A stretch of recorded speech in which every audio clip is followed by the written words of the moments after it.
मैं जब मुंबई शहर में आई थी तो ज़ीरो सपोर्ट के साथ आई थी।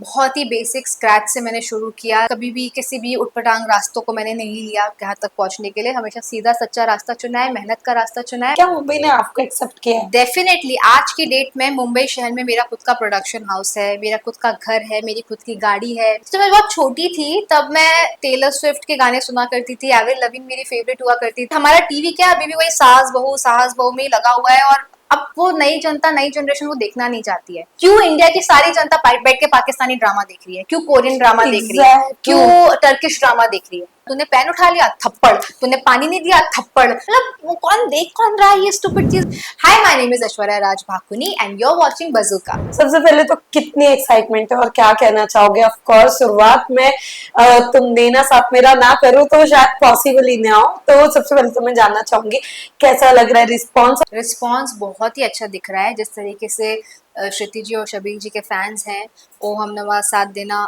ओ हम नवा तुम देना साथ मेरा शो में, तो वो सारे फैंस उनके आ गए हैं उनको सपोर्ट करने शो के लिए। अलग अलग रील्स काट रहे हैं, रील्स बन रहे हैं। कुछ लोग तो कुमकुम भाग्य के कुछ सीन्स को, इन सीन्स को मर्ज करके एक न्यू रील बना रहे हैं और वो रील्स काफ़ी वायरल जा रही है। और हम लोगों को भी लोग एडिट्स बना रहे हैं, सारे फैंस। तो बहुत ही अच्छा रिस्पॉन्स है and I am feeling lucky to be part of the show. Okay well, अगर मैं आपसे जानना चाहूँ, जब ये आपको ऑफर आया था और जब आपको बताया गया था हाँ। कि ऐसा ऐसा कोई शो है जहां पर आपको भी एज एन सिस्टर का रोल करना हाँ। होगा और ये सारी चीजें, तो मैं आपसे आपका रिएक्शन जानना चाहूंगी। क्या था, पहले यकीन हुआ या फिर आपके अपोजिट ये लोग आ रहे, ऐसा कोई अगर कोई मोमेंट जो आप शेयर करना चाहो? जैसा कि मैं पहले ही बता चुकी हूँ, मैं क्षितिज जी और शबीर जी को मैं देख के बड़ी हूँ, उनके शोज देख के। तो मेरे लिए तो बहुत ही एक्साइटिंग था कि उनके साथ अब मैं स्क्रीन शेयर करूँगी, स्क्रीन स्पेस शेयर करूँगी। क्षितिज जी मेरी बड़ी बहन का रोल प्ले कर रही हैं। तो आई वॉज वेरी एक्साइटेड कि इन लोगों के पास ऑलरेडी इतनी व्यूवरशिप है लोगों की, फैंस की, और वो व्यूवरशिप हमको बनी बनाई मिल रही है शो के लिए। और तो मुझे पता था ये शो डे वन से ही हिट है और ऐसे हिट शो का पार्ट होना कौन नहीं चाहेगा। ओके वेल, इसी के साथ साथ अगर मैं बॉन्ड की बात करूँ तो किससे सबसे ज्यादा अच्छा बॉन्ड बना है अभी तक? जो कहते हैं ना कि 24 आवर्स हम वहाँ सेट पर रहते हैं, जो हमारा एक तो कोई खास बहुत अच्छा होता है जिनके साथ हम सारी चीजें शेयर करते हैं और टी कॉफी भी शेयर करते हैं, तो ऐसा कौन सा बॉन्ड किससे बना है? श्रुति जी हैं जिनसे बना है, उनके साथ सिस्टर का रोल कर रही हूँ। तो जैसा मेरा कैरेक्टर है चर्पी सा, हैप्पी गो लकी वाला, तो वैसे ही मैं रियल लाइफ भी हूँ। तो मैं अपनी चपर चपर से उनको थोड़ा पकाती रहती हूँ सेट पे, और वो भी मुझे बिल्कुल पेशेंटली और कामली मुझे सुनती है कि हाँ ऐश्वर्या अच्छा अच्छा, and she is being very sweet to me. मतलब बहुत ही अच्छे से हमारे रोल्स आ जाते हैं और मेरी बहुत अच्छी बॉन्डिंग हो गई है, ऑफ द कैमरा भी और ऑन द कैमरा भी। वेल, ऐसे बहुत सारे हमने शोज देखे जहां पर कहीं ना कहीं जब दो बहनों की कहानियां होती है तो कहीं ना कहीं उनका एंट्री भी दो एक ऐसे घर में होता है जहां पे दोनों बहन जाती है। क्या इस शो में भी कुछ ऐसा आगे देखने मिल सकता है? ये तो आपको देखना पड़ेगा।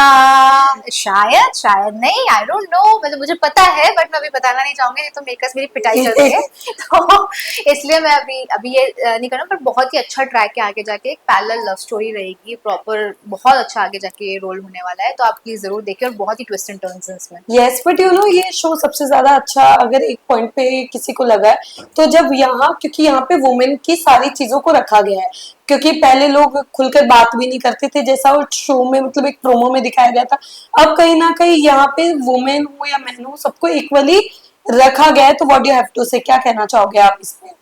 आई थिंक एलएसडी के सारे शोज में मैं देखती हूँ कि एक जो फीमेल मेल रिस्पेक्टिव की कोई मेल है या फीमेल है, सबको इक्वल एक स्टोरी ट्रैक दिया जाता है। सबके इंडिविजुअल ट्रैक होते हैं, सबके इंडिविजुअल इमोशंस होते हैं जो कि दिखाए जाते हैं। और ऐसे ही इस सीरियल में भी, अगर वो मम्मी है, पापा है, बहन है, भाई है, या फिर ऑपोजिट फैमिली में जो भी है, सबके इंडिविजुअल ट्रैक्स दिखाए जा रहे हैं। तो हीरो हीरोइन तो है ही, बट उसमें भी पैरेलली बहुत सारी स्टोरीज रन होगी। ट्रू। वेल, साथ ही साथ चलिए, ये तो शो की बात हो गई। शो ऑफ कोर्स जब आगे और अच्छा होगा तो हमारी बात होगी। बट इससे भी पहले मैं ये जानना चाहूंगी, क्या कहना चाहोगे आपकी जर्नी को लेकर? व्हाट यू हैव टू से? अभी जर्नी को लेके मैं यही कहना चाहूँगी कि मैं बहुत ज़्यादा ब्लेस्ड रही हूँ। मैं जब मुंबई शहर में आई थी तो ज़ीरो सपोर्ट के साथ आई थी। बहुत ही बेसिक स्क्रैच से मैंने शुरू किया, धीरे धीरे अपने लिए मुकाम बनाया। बहुत बड़े मुकाम पे तो नहीं पहुँच पाई बट ईमानदारी से अपना काम किया है। और कभी भी किसी भी उटपटांग रास्तों को मैंने नहीं लिया यहाँ तक पहुँचने के लिए। हमेशा सीधा सच्चा रास्ता चुना है, मेहनत का रास्ता चुना है, और आगे भी वही चुनती रहूँगी। और लोगों का प्यार मिलता रहा है, क्योंकि मुझे ऐसा लगता है कि जहाँ पे एक आर्टिस्ट अपने क्राफ्ट पे काम करता है, अपने लुक्स पे काम करता है, अपना बेस्ट दिखने के लिए ऑन स्क्रीन, तो वो मैंने किया है। और इसी वजह से जनता का प्यार मुझे हमेशा मिलता रहा है। पर क्या मुंबई ने आपको एक्सेप्ट किया है? क्योंकि मुंबई बहुत ज्यादा ऐसा एक शहर है जहाँ पर कह सकते हो आपकी स्ट्रगल बहुत ज्यादा होती है। बहुत बहुत कम लोगों को मुंबई इतना जल्दी एक्सेप्ट करता है। तो मैं आपसे जानना चाहूंगी, क्या मुंबई ने आपको एक्सेप्ट किया है? डेफिनेटली आज की डेट में मुंबई शहर में मेरा खुद का प्रोडक्शन हाउस है, मेरा खुद का घर है, मेरी खुद की गाड़ी है, मेरी खुद की लाइफ है, मेरा खुद का बैंक बैलेंस है। तो मुंबई ने तो मुझे दोनों हाथ से खुले हाथों के साथ एक्सेप्ट किया है। और जितना आई थिंक मेरे किसी और शहर में कहीं कोई घर नहीं है, यही मेरा घर है। वाह, तो I think I am accepted now. वाह।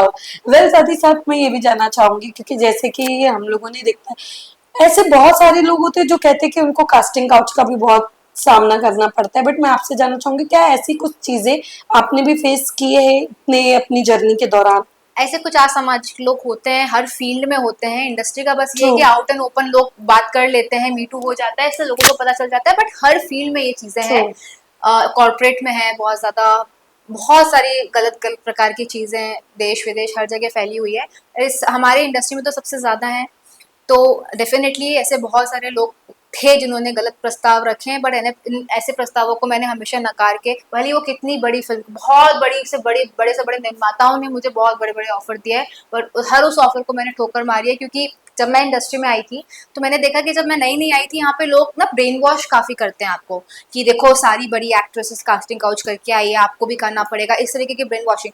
तो मैंने सोचा कि जब मैं यहाँ पे नहीं आई हूँ और लोग मुझे बड़ी एक्ट्रेसेस का एग्जाम्पल देके समझाते हैं कि उन्होंने किया तो आपको भी करना पड़ेगा, तो क्यों ना मैं ये एग्जाम्पल सेट करूँ कि मैं भी छोटे शहर से आई हूँ, मैंने नहीं किया, मैं तब भी यहाँ हूँ, ताकि मैं अपनी आने वाली लेगेसी को ये इंस्पिरेशन दे पाऊँ कि बिना किए भी ये चीजें होती हैं। तो उसी की मेहनत जारी है। अगर आप लोगों का साथ रहेगा तो जरूर वहां तक भी पहुंचेंगे। वाह। वेल, बट आपने कब सोचा कि आपका भी प्रोडक्शन हाउस होना चाहिए? ये कब दिमाग में आया? जब बीच में मेरे पास जब काम नहीं है, मैं कभी भी खाली, मैं 4 नंबर हूँ, राहुल का नंबर हूँ, तो मैं खाली नहीं बैठ सकती। मुझे खाली बैठना मुझे ऐसा लगता है जैसे मेरा हर दिन वेस्ट हो रहा है। तो मैंने सोचा कि ठीक है, 10 साल हो गए मुझे इंडस्ट्री में, अब मुझे प्रोडक्शन का काम भी आ ही गया है। तो मैंने, जब मेरे पास बीच में काम नहीं था, तो तब मैंने डिसाइड किया अच्छा, प्रोडक्शन हाउस का सपना मेरा बहुत पहले का था, 4 साल पहले ही मैं कंपनी रजिस्टर कर चुकी थी। बट मैं एक अच्छे प्रोजेक्ट का वेट कर थी, मुझे कोई अच्छा प्रोजेक्ट आया तो मैं अपने प्रोडक्शन हाउस से करूँ। वो आया और मैंने शुरू किया, और लकीली अब it is going very well. वाह। वेल, साथ ही साथ कभी ऐसा होता है कि चलिए अगर कुछ नहीं तो हमारे प्रोडक्शन हाउस में ही, आपने कभी ऐसा सोचा कि इसमें काम कर लिया जाए? अभी फिलहाल मेरे प्रोडक्शन हाउस का मेन ऑब्जेक्टिव था गवर्नमेंट प्रोजेक्ट्स का। तो अभी जितने भी गवर्नमेंट प्रोजेक्ट्स है, मैं गवर्नमेंट प्रोजेक्ट्स पे काम कर रही हूँ। मेरे प्रोडक्शन हाउस का नाम है आयरी एंटरटेनमेंट। तो अभी सारे गवर्नमेंट प्रोजेक्ट्स के एड्स हम लोग करते हैं। तो अभी फिल्म्स और वेब सीरीज में ट्रांजिशन लेना बाकी है। बट हाँ, मेरे खुद के म्यूजिक वीडियोज एंड मेरे खुद के सॉन्ग्स मैं बहुत जल्दी अपने प्रोडक्शन हाउस से लाने वाली हूँ। यस, जैसे सॉन्ग्स की बात आई गई है तो मैं ऑफकोर्स जानना चाहूंगी। सो यार, बहुत अच्छा गाना भी आप गा लेते, थोड़ा सा अगर आज बताओ, ये कब से, ये एक कहाँ से हिडन कहते हैं ना, एक टैलेंट होता है, ये कहाँ से आया? जब मैं बहुत छोटी थी तब मैं टेलर स्विफ्ट के गाने सुना करती थी, एवरिल लविन मेरी फेवरेट हुआ करती थी, सेलिना गोमेज। तो मुझे ये rock star pop star culture बहुत अच्छा लगता था, स्टेज वर्ल्ड टूर करना, स्टेज में परफॉर्मेंस करना। तो मेरा एक्चुअल मेन ड्रीम यही था। तो मैंने तब आई थिंक जब मैं क्लास 10th 11th में थी, तब से मैंने सॉन्ग्स लिखने शुरू कर दिए, कंपोज करना शुरू कर दिया था, और सब राइटिंग और सिंगिंग तब से शुरू कर दी थी। बट उसके बाद इस समय खर्चा भी बहुत लगता है, उस वक्त पैसे हुआ नहीं करते थे ज़्यादा कि मैं अपनी म्यूजिक वीडियो स्पॉन्सर करूँ। तो मैंने हमेशा सोचा था कि जब भी मैं अच्छे खासे पैसे कमा लूंगी तो मैं इस पे इन्वेस्ट करके एक बार खुद को ये लाइफ देना चाहती हूँ कि मैं ये कर पाती हूँ कि नहीं कर पाती हूँ। तो वो शुरुआत मैंने अब की है। वाओ। इसके साथ ही साथ हम ये भी जानना चाहेंगे, जैसे कि आपने कहा कि ये इंडस्ट्री आफ्टर कोविड हमने बहुत सारे चेंजेस देखे इस इंडस्ट्री में। क्योंकि पहले ऐसा होता था कि जो फैमिलीज है वो एक साथ बैठ के सारे शोज देखते थे, सब चीज। बट जब से कोविड आया, कहीं ना कहीं जो टीवी की टीआरपी है वो भी बहुत डाउन चलने लग गई है। लोगों ने अपने पूरे जो वक्त है वो अपना फोन पर देने लगे। मैं आपसे जानना चाहूंगी, आप ये सब चीज को कैसे देखते हो, और क्या ये सेम बदलाव आपने भी नोटिस किया है आफ्टर कोविड? मुझे ऐसा लगता है ऑडियंस जो टीवी पे ग्लूड थी, अब वो, अगर अभी वेब सीरीज आ रही तो लोग ओटीटी पे भी जा चुके हैं, और टीवी की भी व्यूअरशिप है। तो ऐसा कुछ बहुत बदलाव, हाँ, जब लॉकडाउन लगा था तब लोग बहुत ज्यादा इसमें हो गए थे। बट अभी I think films are doing well, लोग थिएटर भी जा रहे हैं, लोग बाहर निकलना चाहते हैं घर से। टीवी और ओटीटीज क्या आपको घर में बांध के रखते हैं। बट थिएटर्स एक ऐसा माध्यम है जहाँ पे आप घर से बाहर निकलते हो, फैमिली एक डे ऑफ लेते हो। तो आई थिंक अभी ऐसा कुछ बहुत चेंज आया है नहीं। जब से कोविड गया है तब से लोगों की life pretty much normal. But TRP को लेकर बहुत इशू होने लग गए, रातों रात शोज बंद हो जाते, एक्टर चेंज कर दिया जाता है। ये अब ऑफ कोर्स आपने देखा होगा, क्योंकि 15 दिन भी शो को नहीं होता और शो ऑफ एयर चला जाता बिकॉज ऑफ टीआरपी। सो उस पे आपका क्या पॉइंट है? क्योंकि आप जैसे कि अगर पाकिस्तानी ड्रामाज आप देखेंगे तो बहुत ही रियलिस्टिक लव स्टोरी बनाते हैं, बहुत ही इंगेजिंग बनाते हैं, बहुत छोटी छोटी सीरीज बनाते हैं कम कम एपिसोड्स की। बट हमारा टीवी क्या है, अभी भी वही सास बहू में ही लगा हुआ है, और अब वो नई जनता, नई जनरेशन वो देखना नहीं चाहती है। अब वो भी अच्छी लव स्टोरी दिखना चाहती है, कुछ रियलिस्टिक दिखना चाहती है। तो अगर हमारा टीवी इवॉल्व हो जाता है इसमें, जैसे कि बहुत टाइम पहले एक शो आया था प्यार की एक कहानी, उस वक्त के लिए बहुत ही न्यू कॉन्सेप्ट था, बट उसकी फैन फॉलोइंग देखो। True. आज तक मुझे वो शो याद है, because that used to be my favourite show when I was in school. मैं ये सब शोज नहीं देखती थी जो सास बहू वाले रहते थे, बट यंगस्टर्स वाले। तो हमारे टीवी को इवॉल्व होने की भी बहुत जरूरत है। अगर वो हो जाता है तो आई थिंक जनता, क्यों इंडिया की सारी जनता बैठ के पाकिस्तानी ड्रामा देख रही है, क्यों कोरियन ड्रामा देख रही है, क्यों टर्किश ड्रामा देख रही है, तो ये इंडियन टीवी को भी है, क्योंकि व्यूवरशिप उनको हमसे ही आ रही है। पाकिस्तानी जनता पाकिस्तान के ड्रामा उतने नहीं देख रही जितनी इंडियन देख रही है। तो ये इंडियन टेलीविजन को भी ये थोड़ा अपना बदलाव लाना चाहिए। ये जैसे कि अभी आपने पाकिस्तानी ड्रामा की बात निकाली दी है, तो मैं इससे एक, जैसे आप जानते हो कलर्स टीवी पे सहर करके एक शो आ रहा है, हाँ। जहां पर लोगों ने पूरा मतलब कह दिया है कि प्रॉपर पाकिस्तानी ड्रामा ही उन्होंने वहां से यहाँ लेकर क्रिएट किया है, और इवन पाकिस्तानी लोग सबसे ज्यादा वो शो देख रहे हैं। अच्छा। तो क्या कहना चाहोगे, क्योंकि एक ऐसा कॉन्सेप्ट आ चुका है और बहुत प्यार भी मिल रहा है उसको। मैं तो ये कहना चाहूंगी कि आप कॉपी मत कीजिए किसी भी चीज को। बहुत सारे ऐसे नए टॉपिक्स है यंगस्टर्स के बीच में जो आप एक्सप्लोर कर सकते हैं और उस पर स्टोरीज बना के ला सकते हैं। जैसे बेहद शो आया था, बहुत ही इंटरेस्टिंग शो था, उसकी कितनी फैन फॉलोइंग थी बेहद की। तो एक नया कॉन्सेप्ट था सास बहू के ड्रामा से हटके। तो ऐसे हम और भी अपने नए कॉन्सेप्ट ला, हमें किसी को फॉलो करने, कॉपी करने की जरूरत नहीं है। हमारे इंडिया ही इतना बड़ा है कि वहाँ पे इतने सारे नए कॉन्सेप्ट है कि कुछ भी नए उस पर लाके हम कंटेंट बना सकते हैं। ट्रू। वेल, साथ ही साथ ये भी जानना चाहेंगे, ऑफ कोर्स हमने ये भी देखा है कि कहते हैं ना कि जब भी आप कोई ऑडिशन के लिए जाते हो, कोई एक बेस्ट चीज जो आपके घर पे कोई आपको बोल के, ये कहते हैं ना हम किसी एक से तो शेयर करते, वो कौन है आपका पर्सनल या कोई ऐसा व्यक्ति जिससे आप सब कुछ शेयर करते हो? मेरी मम्मी।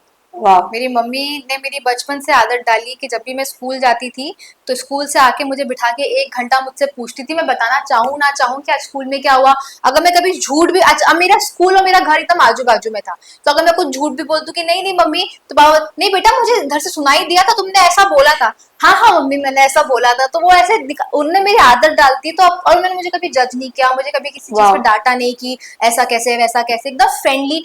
कभी अगर मेरी लड़ाई हो गई, सपोज किसी लड़के से मेरी लड़ाई होगी और मेरे थोड़े कपड़े रफल्ड हैं और थोड़े बाल बिखरे हुए हैं, तो मैं जैसे ही घर आऊंगी मम्मी पूछेगी क्या हुआ, मैंने बोला मम्मी लड़ाई हो गई। तू पिटके आ गई, तू पिटके आ गई, मम्मी रुको बताऊंगी मैं उसको कल जाके। तो शी इज लाइक दैट कि मतलब वो ऐसे नहीं बोलेगी कि क्यों ये किया वो सब बच्चों की तरह एकदम दोस्त की तरह मजाक मस्ती करेंगे। तो मेरी आदत वही बनी हुई है, मैं उनसे सब शेयर करती हूँ। वाह। वेल, आपने माइथो शोज भी किया है, क्या कहना चाहोगे जब आप माइथो कर रहे थे, क्योंकि आजकल माइथो शोज भी बहुत कम आने लग गए, what do you have to say? Mytho shows मुझे बहुत अच्छे लगते हैं क्योंकि मेरी शुरुआत जर्नी की माइथो शो से ही हुई है। और अभी भी लास्ट में जो शो था जिसमें मैं देवी पार्वती का रोल करी थी, श्रीमद रामायण, तो मुझे माइथो शो से हमेशा बहुत पॉपुलैरिटी मिली है, लोगों ने मुझे बहुत पसंद किया है। अब जो अपने सोशल शोज होते हैं इसमें इन लोगों की एक धारणा है कि हम सावली लड़की को ही लीड लेंगे, थोड़ी गर्ल नेक्स्ट डोर को ही लीड लेंगे, खूबसूरत लड़की मतलब नेगेटिव। तो वहां पे ये स्टीरियोटाइप नहीं चलता माइथोलॉजी में या हिस्टोरिकल में। उनको लगता है कि सुंदर लड़की है तो रानी जैसी दिखेगी। तो माइथोलॉजिकल शोज ने मेरा बहुत उद्धार किया है, तो मैं तो बहुत फैन रही हूँ। वेल, वर्टिकल भी बहुत ज्यादा चल रहा है आजकल, वो उस पे क्या राय है आपकी? वर्टिकल्स के साथ मैं थोड़ा रेजोनेट नहीं कर पाती क्योंकि मैं जब भी वो स्क्रिप्ट पढ़ती हूँ तो मुझे बहुत ही स्टूपिड साउंड करती है वो कि हर चीज में तूने पेन उठा लिया थप्पड़, तूने पानी नहीं दिया थप्पड़, तूने ये काम नहीं किया थप्पड़। मतलब मुझे लगता है कि वो कौन रहा है ये स्टूपिड चीज, और मुझे करने में भी एज आर्टिस्ट मजा नहीं आता है। मुझे रियलिस्टिक सिनेमा में मजा आता है। तो ज्यादा जब कभी ऐसे बहुत ही ज्यादा घर पे बैठे हुए हैं और कुछ काम नहीं आ रहा, अचानक से आता है दे गिव गुड मनी, तो कभी कभार एक आध महीने में कर लेती हूँ just for money and time pass, but mostly I prefer कि I should not do it. Okay, so lastly आप अपने फैंस के लिए क्या मैसेज देना चाहोगे? फैंस के लिए यही मैसेज देना चाहूंगी कि जिस तरह आज तक आपने मेरा हर शो हर काम को सपोर्ट किया है, जब मेरे पास काम नहीं भी रहा है तो आप हमेशा मेरे साथ रहते थे, मुझे मोटिवेट करते थे। इसी तरह ये जो शो आ रहा है ओ हम नवा तुम देना साथ मेरा, इसमें मुझे बहुत प्यार दीजिए। मुझे आप लोगों के प्यार की बहुत जरूरत है। Thank you so much. Thank you.